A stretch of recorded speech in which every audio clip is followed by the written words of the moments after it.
Alors, dans cette vidéo, on va voir comment on peut modifier les attributs d'un élément HTML par programmation.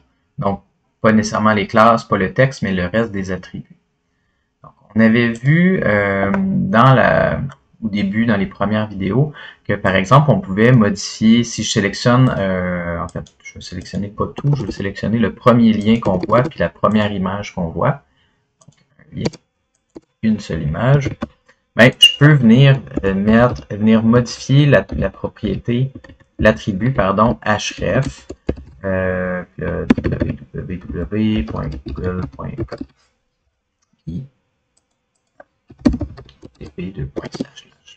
Donc, tout d'un coup, mon premier lien de ma page qui va être trouvé, ben, je viens de changer l'attribut href. Les attributs, c'est quoi? C'est, si je m'en viens ici, ma navigation, je l'ai générée par programmation. Mais si j'en avais un, ben ça serait n'importe quel élément. Un attribut, c'est tout ce qui est dans mon image.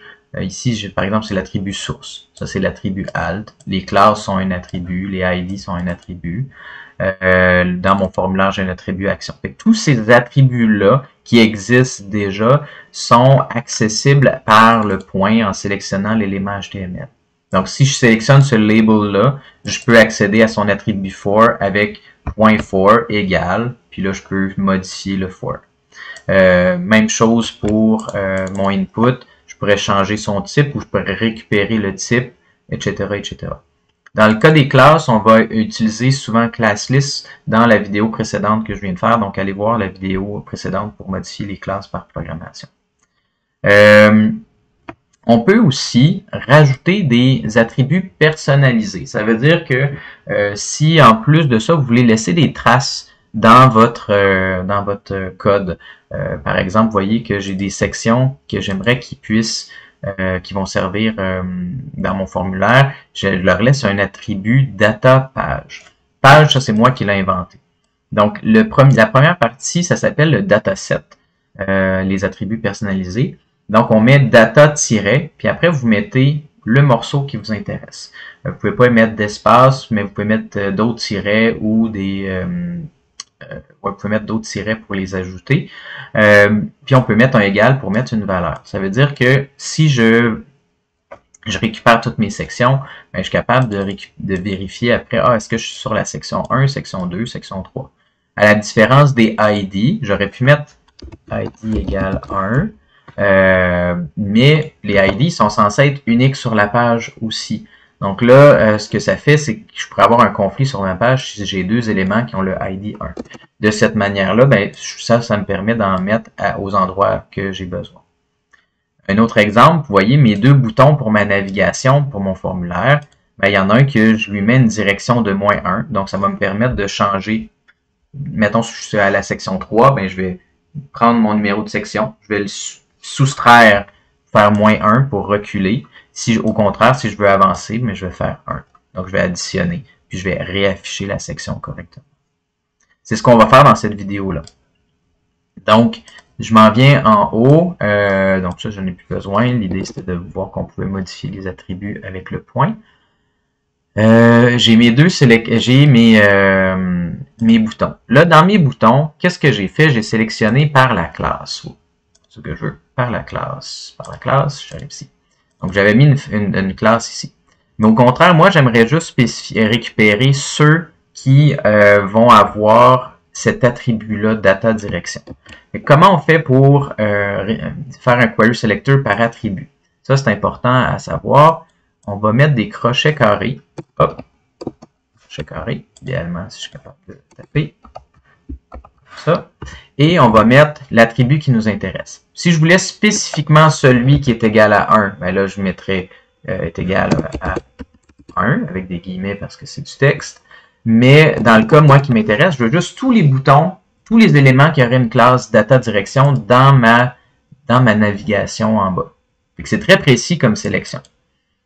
Puis, c'est juste ceux qui vont avoir l'action qui m'intéresse. Donc, souvent, les attributs personnalisés, c'est aussi pour vous laisser une trace pour exécuter une certaine action sur un élément HTML précis. Première des choses, moi, j'aimerais, dans ma fonction init, je vais leur mettre à tous mes boutons un écouteur d'événements de clic. puis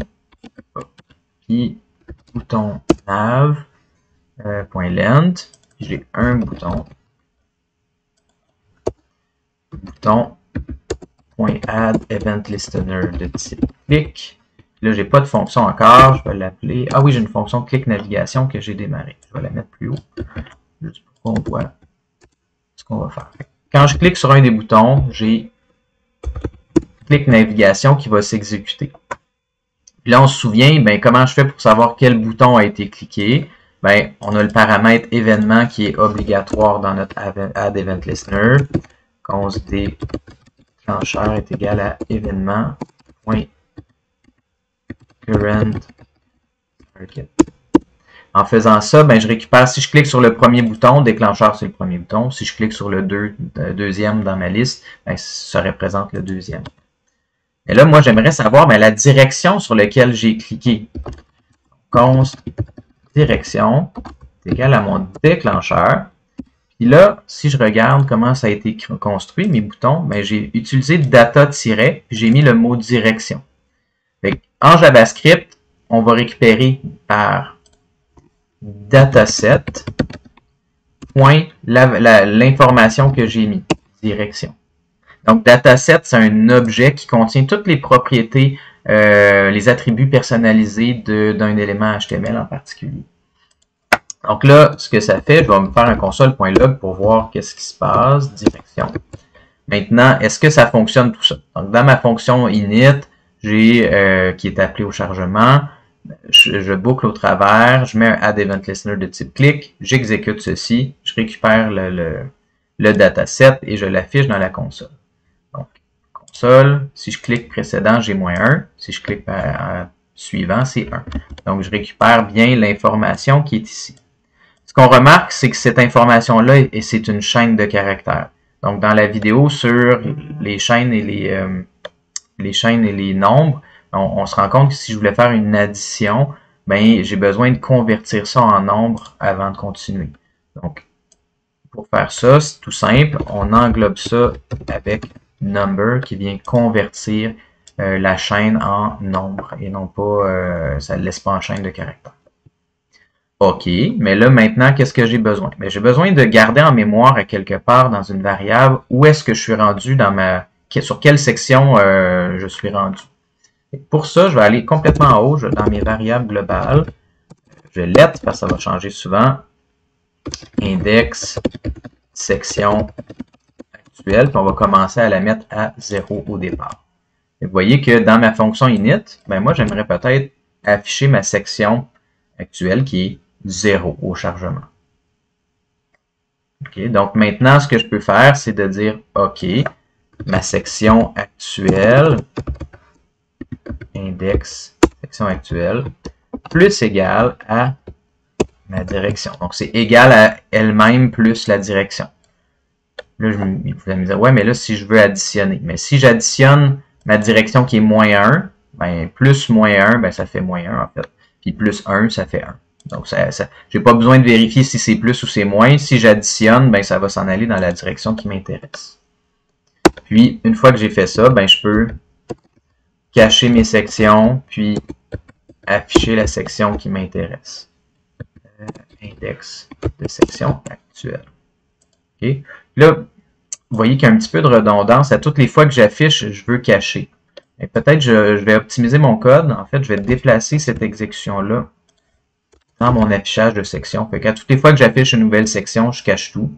Puis, j'ai pas besoin de l'appeler à toutes les fois. Je vais juste l'afficher, point. Fait que là, c'est un petit peu plus propre. J'ai pas de redondance dans mon code. Maintenant, si je clique, voilà, ça cache tout et ça réaffiche l'index suivant. Je vais même le mettre ici, je vais le mettre en console.log pour qu'on voit l'évolution de la section actuelle. Là, je suis ici. Quand je clique, je suis rendu à 1. Quand je clique, je suis rendu à 2. Si je reviens en arrière, je suis rendu à 1. Ici, je suis rendu à 0. Là, dans la vidéo précédente avec les classes, j'ai protégé mon code en disant, ben, si je suis à 0, mon bouton n'est plus cliquable. Mais il faudrait quand même que j'ai une vérification, une protection dans ma section d'affichage ou dans mon clic.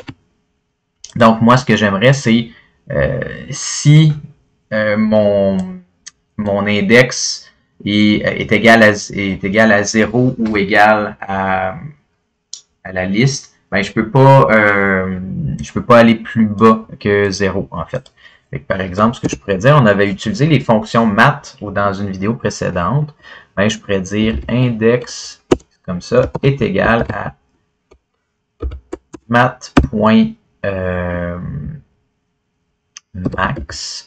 Donc, si ma valeur est rendue à moins 1, ben je peux pas être je peux mettre index ça ici ou 0. Donc, si je suis plus bas que 0, ben retourne-moi le plus grand des deux. Fait que si ça c'est plus petit, ben, ça va retourner 0. De la même manière, je peux utiliser min pour m'assurer que je dépasse jamais la dernière section. Donc, j'ai combien de sections? Section HTML.length moins 1 parce que je voudrais pas dépasser la dernière position en fait. Si j'ai 3 éléments, la dernière position c'est 2. Puis parce que ça commence à 0. Puis, oups, ça, je vais le remettre comme c'était. Section actuelle, virgule. Donc, retrouve-moi le plus petit des deux. Fait que si je suis rendu à 5, si j'essaie d'avancer puis que je suis dépassé, ben là, ça va me retourner juste la dernière, soit la dernière position possible de ma liste. Okay. Pour voir ça, ce que je vais faire, c'est que je vais juste temporairement aller cacher mes boutons. Donc, ce que j'avais fait dans la vidéo précédente, là, j'avais empêché là, de cacher, j'avais changé le style de mes boutons. Puis, je vais mettre ce que je viens de faire en commentaire aussi, juste pour voir quelle erreur ça va générer. Juste pour qu'on voit. Fait que si j'essaie de reculer alors que je suis à la section 0, ben, ça me dit, attention, tu essaies de trouver une section qui n'existe pas. C'est vrai, j'ai pas d'élément à la position moins 1 dans ma liste. Je suis à 0, je suis rendu à 1. On va se rendre, mettons ici. Si j'avance comme ça, si je suis rendu à 3 et que j'essaie la position 2 en fait, puis je continue, ben, j'arrive pas à trouver une section plus grande que celui à la dernière dans la dernière position. En faisant ça ici, ben, je m'assure de jamais être plus bas que 0, puis je m'assure de jamais être plus grand que la dernière position de ma liste. Il se passe rien. C'est toujours 0. Puis, je suis rendu à la fin. Puis, l'autre portion pour les classes, mais c'est plus pratique parce que visuellement, pour l'utilisateur, on sait qu'on n'a pas besoin d'aller plus loin. Donc, on veut aussi laisser des traces visuelles pour indiquer que nos boutons sont inactifs. Donc, j'essaierai pas de cliquer, il se passera rien, même mon curseur a changé. Là, je peux aller comme ça à la fin. Donc, on a une double protection avec le bouton et dans la navigation de nos éléments. Donc, c'est de cette manière-là qu'on va utiliser le dataset pour faire récupérer. Dans le fond, le dataset, il nous sert à faire la même action sur des éléments différents en fonction d'un contexte particulier. Mon premier bouton, il serait moins 1. Le deuxième bouton, il est 1. C'est la même action que je vais déclencher sur chacun des boutons, mais je peux aller dans une direction différente dans ce cas-ci. Fait qu'avec ce que vous venez d'apprendre, vous pourriez faire un carrousel d'images avec des boutons. Vous pourriez décider de afficher une section à la fois. Vous pourriez décider d'avoir des onglets, une zone avec différents onglets, puis afficher un onglet à la fois, etc., etc. Donc, ça fait le tour pour les attributs personnalisés.